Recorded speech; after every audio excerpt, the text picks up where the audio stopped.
สีน้ำข้าวปุ้นพี่น้องต้องส่วนคือเมื่อบนมือทางลุมค่ะอ๋อเนาะสีน้ำข้าวปุ้นเพราะว่ามาสู่เขาวันเอซาจะไปทางใหญ่กะ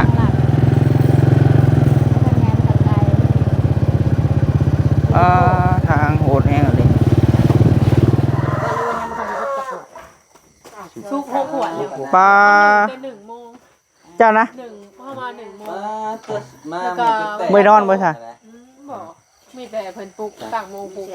ปลุก2เถื่ ป อ ระมาณ1 โมงเนาะแล้วก็มาดังไฟ โพดเลยเนาะพวกขวดเลย 6 ขวด ผู้วงอาบน้ำนะผู้วงนะ อาบน้ำ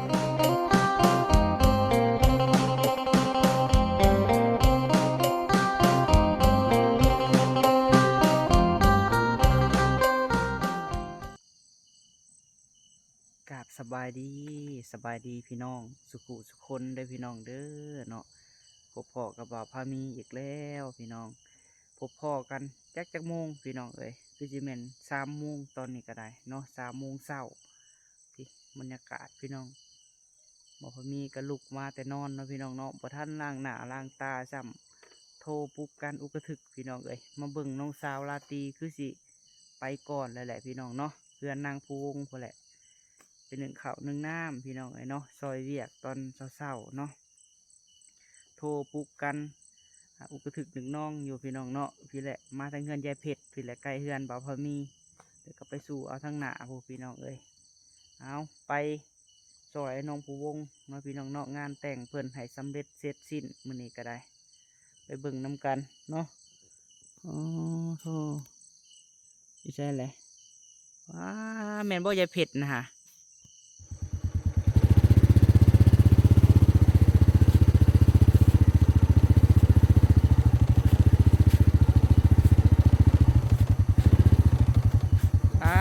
โพดเนาะไปฮะเอาพูดไปเลยบ่ไปเลยบ่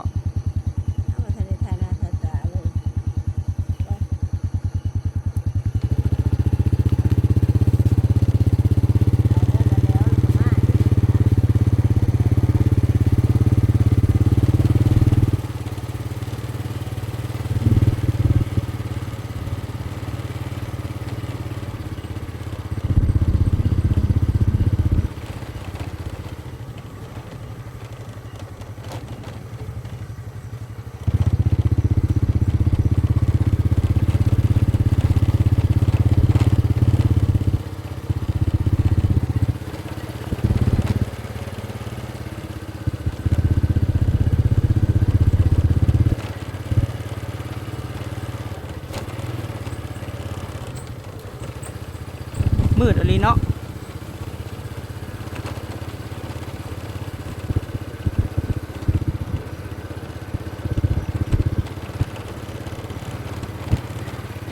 เฮ็ดรถลาตีไปแหละบ่ยันไปแต่2 โมงปลายบ่จักคือบ่เห็นได้รถอยู่เฮือน3 โมง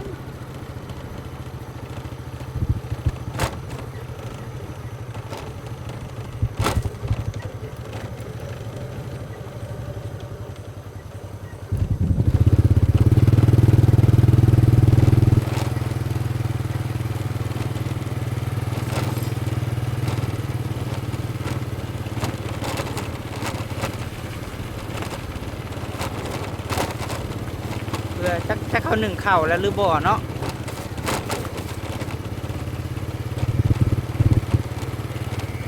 มันแล้วซะพี่น้องเอ้ยเนาะเพราะว่าเราก็บ่เป็นแหละเนาะครอบครัวเพิ่นก็ได้เนาะสะพิดเนาะ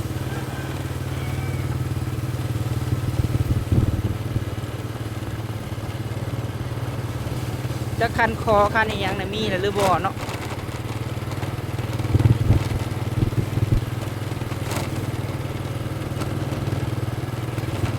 ส่วนสน็อตบ่ก็หาเอาคนกลุ่มเตาถ่านเลยเนาะ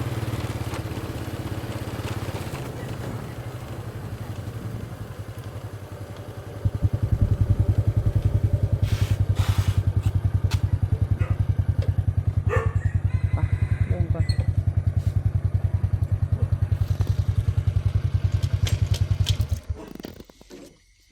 เรา เราขายแหละ หุ่นหุ่นโถแล้วหรือว่าพระไข่เป็นตลอด เนาะพี่น้องแม่นบ่เห็นประตูเพิ่นเปิดอยู่เนาะ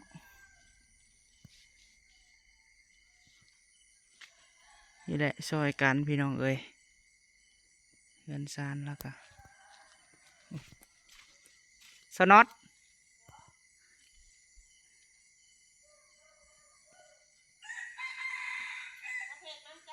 แม่น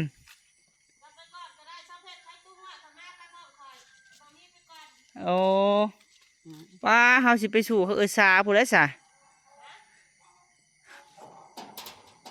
เธอขายเธอ ไปเฮาไปสู่ใหญ่ก็เด้อซะเด้อสะเพ็ดแม่นอยู่บ่ซะโอ้ยพี่น้องเจ้านี่ คุณบอก เขาใส่หลอกไว้ได้อนี่ฮะ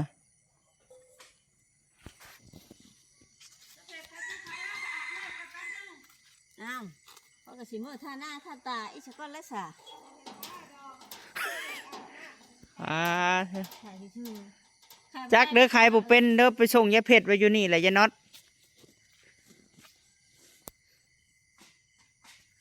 ป้าน่าจะได้หัวเล็กเจ้าก็ได้ ไปก่อนเด้อเสนเด้อเออเอ้ยเนาะเฮากำลังนอนม่วนตื่นโมงปลุ๊กเฮาก็ได้ไปก่อนไปหาเอ้ยใหญ่กับเอ้ยซาปะนางก่อนพี่น้อง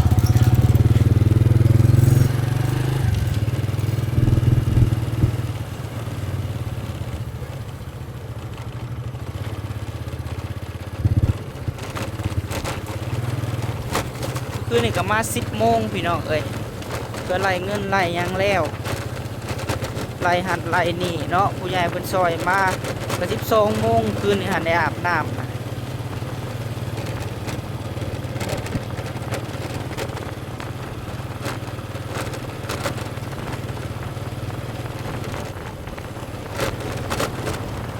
รถกระคอนเบิดแหละ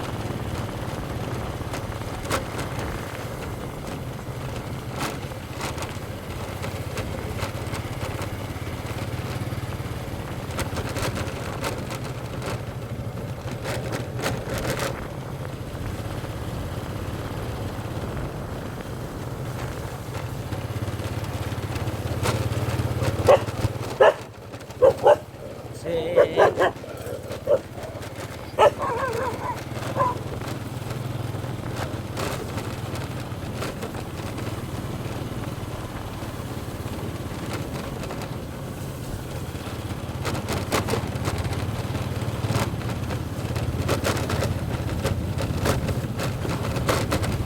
มาไล่เลยพี่น้องเอ้ย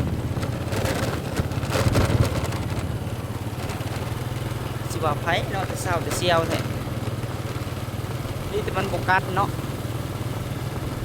บ่ได้เศร้าแล้วพี่น้องยังมืดเลยเนาะผมนอนได้นี่3 โมงนี่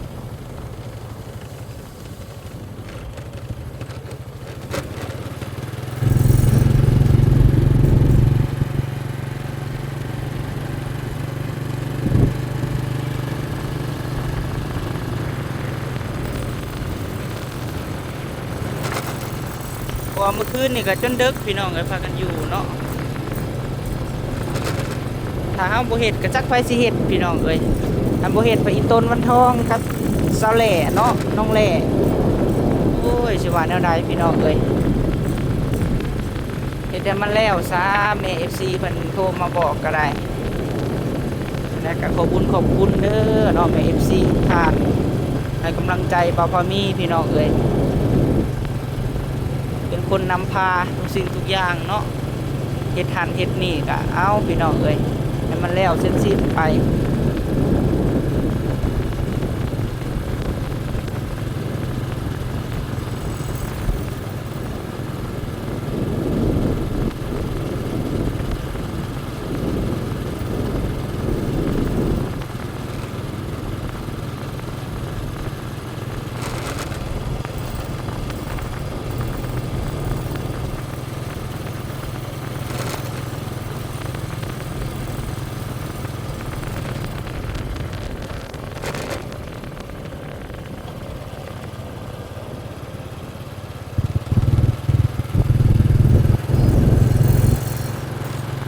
ทางก็เปรี้ยวเปรี้ยวได้พี่น้องเอ้ยไปเฮือนอัน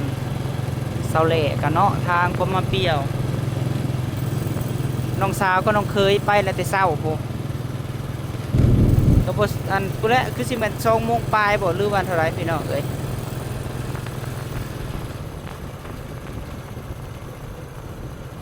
มาเฮือนเจนใหญ่ก่อนเขาเจนางนี่แหละนี่ป้านาง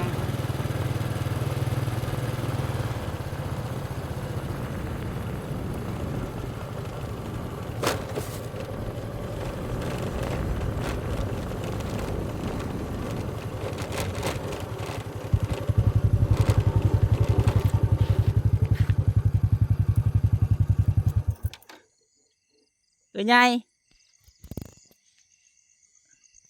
ใหญ่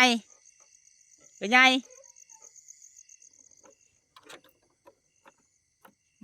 พี่น้องเอ้ยเพื่อนปะนางยังมีตู้คำอีกพี่น้องเอ้ย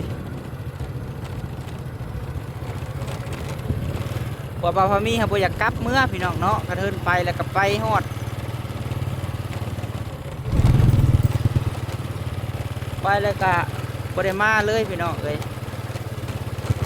แล้วเลยรวดเดียวแล้วบ่อยากกลับมาอีกมาเพื่อนปะนางโธ่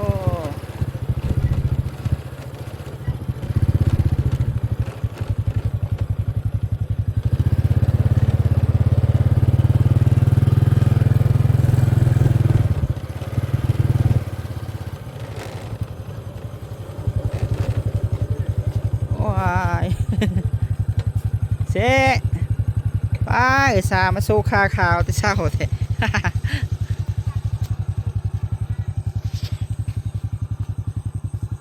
สบายดี ผมนอนเนาะเชื่อใหญ่ดิ ปุ๊กปะนาง ยังปลุกปะนางอยู่ป้าโธ่มันปุ่นกับปลุกแกเผ็ดปลุกแกน็อตตุกกระถึกอยู่ คนนี้ก็เป็น ฮะ หมอเลยมาแต่10 โมงไปสินอนในที่ใดนอน โอ้เจนางกับพี่น้องเอ้ยมากระเป๋าใหญ่แท้โอ้ เจ้าละชา โทรศัพท์ มือตื้อๆพี่น้องเอ้ย ถูกไปถือรถบ่ยังแม่ ย่างไปบ่เจ้าหาคุมเตาถ่านนี่ใช่ไม่ตู้ค้ำไหมค้ำไม่เท่าค้ำ อันหน้าเด้บ่ได้เลยถูกไปโพดไว้อยู่พุ่นมาตัว เดี๋ยวก่อนเนาะอ้าวรถคอยพจิทิมรถบ่ซะใช้แอนนาดิลูกเลย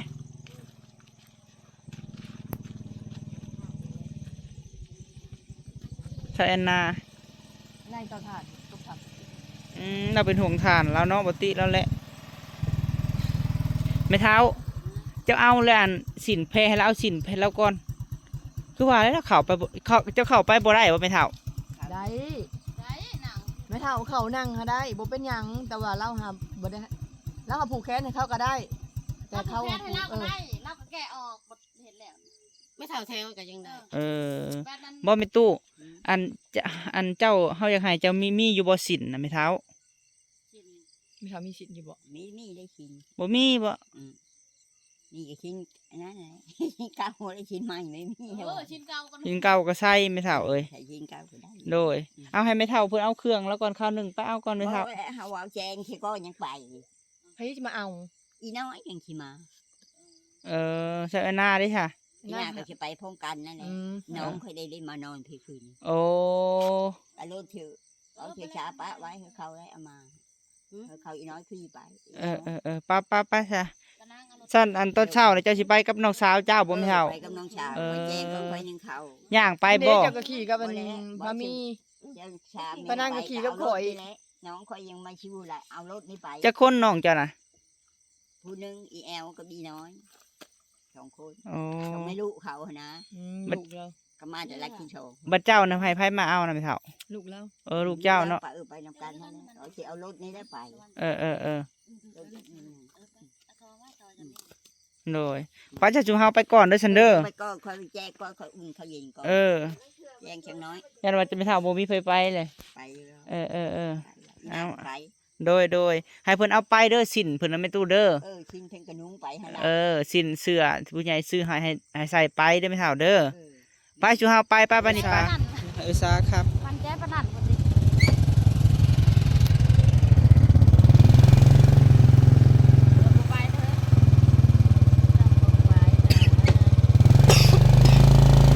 ป้ามีแต่คนหุ่นดีๆสอนกันสู่เฮานี่เออ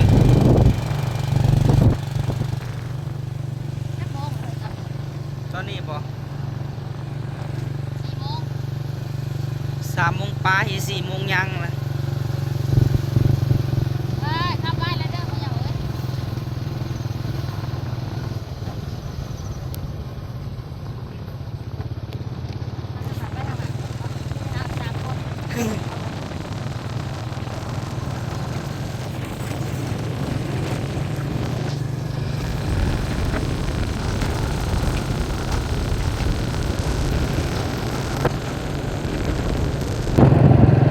ทางกา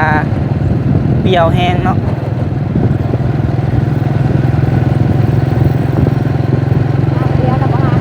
มาผู้เดียวนี่บ่กล้าแล้วนี่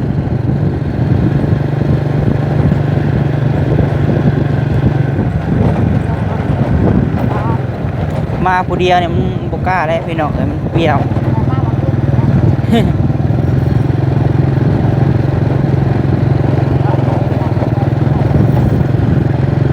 มากินกับมาไล่โอ้ยว่ะ แม่นบอกได้มานี่ไล่อีก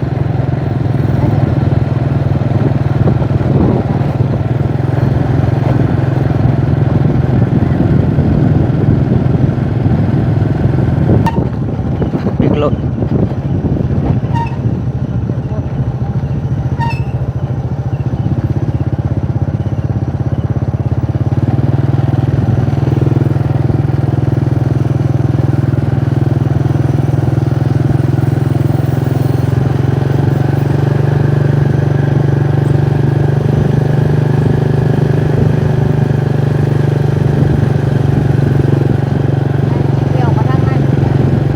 ทางนี้แห้งเปรี้ยวเป็นดงพี่น้องเลยเดี๋ยวเขามาทางนี้เนาะเพราะว่ามาสู่เขาวันเอซาจะไปทางใหญ่กะ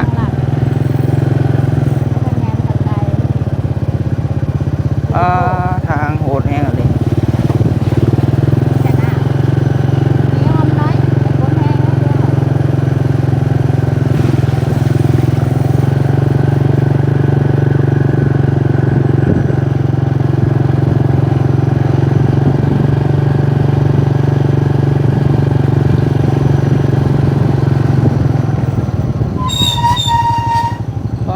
ทางพี่น้อง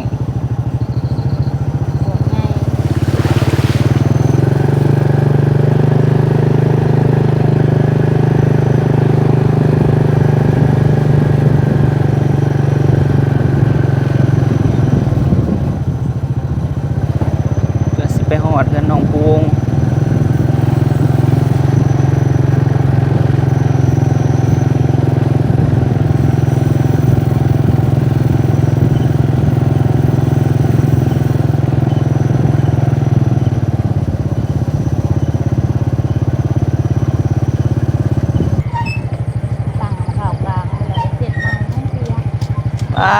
โทรหอดแล้วบ้านนี้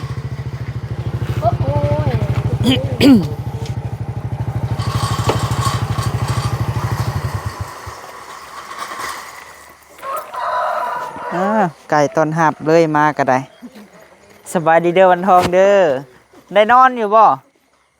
ได้นอน2 ชั่วโมงได้นอน2 ชั่วโมงโอ้ยคือกันบ่จัก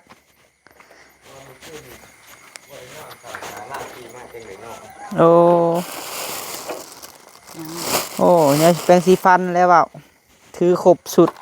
ก็จะได้แปรงเลยบ่ได้แปรงก็มาแรงพุ่นแหละ ขอโทษขออภัยพี่น้องเอ้ย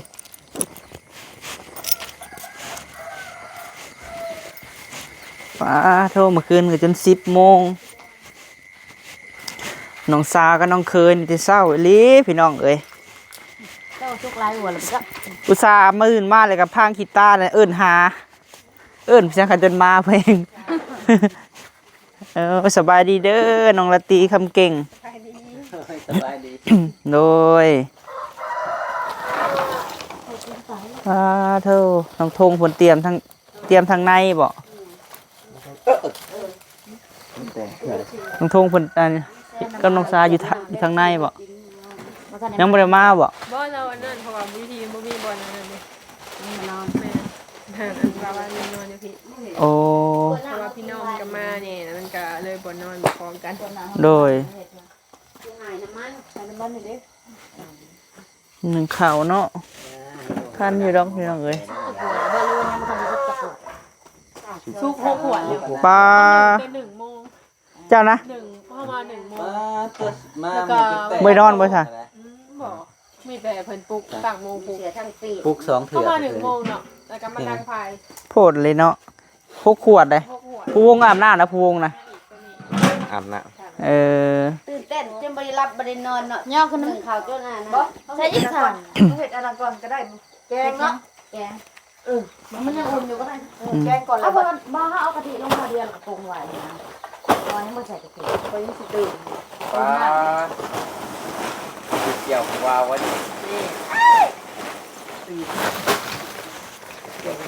ปลาเป็นแต่งตัวสิมากคือผู้ชาย โดย ท้องให้ซ้ำนี่กำลังพันว่าเต้น ไผ่ เอื้อนนี่แหละ เจ้านาพันธุ์ถือพา แล้วเจ้าน่ะโทรหา ปลา เป็นลูกท้องลูกใส่ท้องอันใหญ่จังเป็น อันตัวทูหายังปวกไข่เนี่ยถือพาหันตีเนาะ ปัน เออเจ้าก่อน เฮ้ยอันเขาโทรมาหาเจ้าแล้วลูกไม่ว่าพูดผิดลูกมากับย่างเสถ่ายตามหาเฮือนเห็นนี่ละง่อยแกงเครื่องปราบน้ำมึงน่าจ้อง ตื่นมาหลดเอิ้นหาชิบเจ้าได้คอยนะตีบ่ไปบ่วะไปเพียงเขายังไปเพิ่นมาก่อนพ่อแห้งเพิ่นน้องเอ้ยมาแต่บ่ายโมงคือว่าแล้วเฮาเกียมแต่เช้าเฮาก็แล้วไว้เนาะเฮ็ดหันเฮ็ดนี่เฮาก็ได้ มีดมันน่ะเด้อ แห่น้ำหมูอ๋ออันนี้ข้าวปุ้น อยากกินเลยคือเสือ ยังบ่ทันใส่กะทิ ใส่กันอันข้าวปุ้นใส่เนื้อน่ะ เบิ่งพี่น้องเอ้ยน้ำข้าวปุ้นเนาะ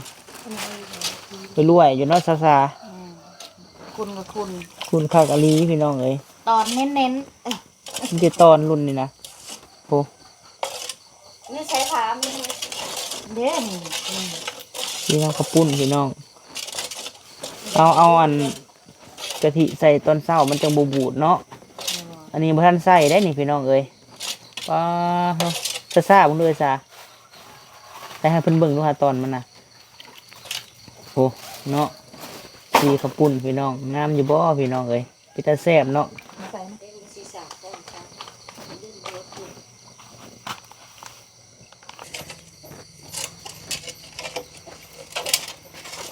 พี่น้องเอ้ยเนาะขวนขวัญเนาะขวนขุ่นโอ้ยต้วยอยู่พี่น้อง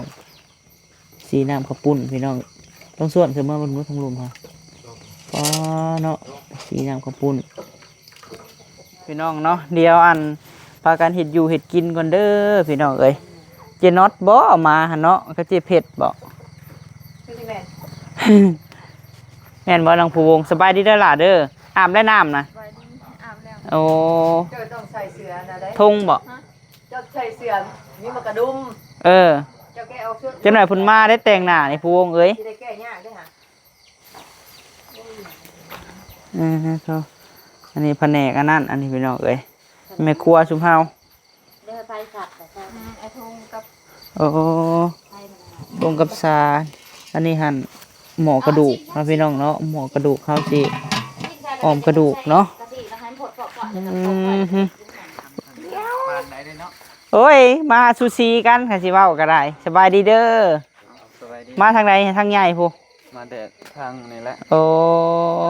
มาทางอันนี้บ่ได้ บ่กล้าโดยจักโมงเมื่อคืนนี่โท ก่อนนะคะก็พากระตือ ไล่เลี้ยงกันเลยเนาะฟานนี่ค่ะ นายก็ตื่นลุกมาเดี๋ยวเตรียมตัวมาเลยนี่ก็ได้ อันเนี้ยชิม ไปปรุงไว้ก่อนก็ได้พี่น้องไอ้ซิมก็เด้อบ่ทันใส่อันน่ะบ่ทันใส่กะทิก็สิซิมก้อนหมูเลยได้หน้าบ่ได้ล่างก็ซิมโลดพี่น้องเอ้ยมันแซ่บ นี่ มากินน้ำกันนะพี่น้องเด้อพวกนี้สิลองซิมเบิ่งก่อนเนาะ กินดู แซ่บตีมลัง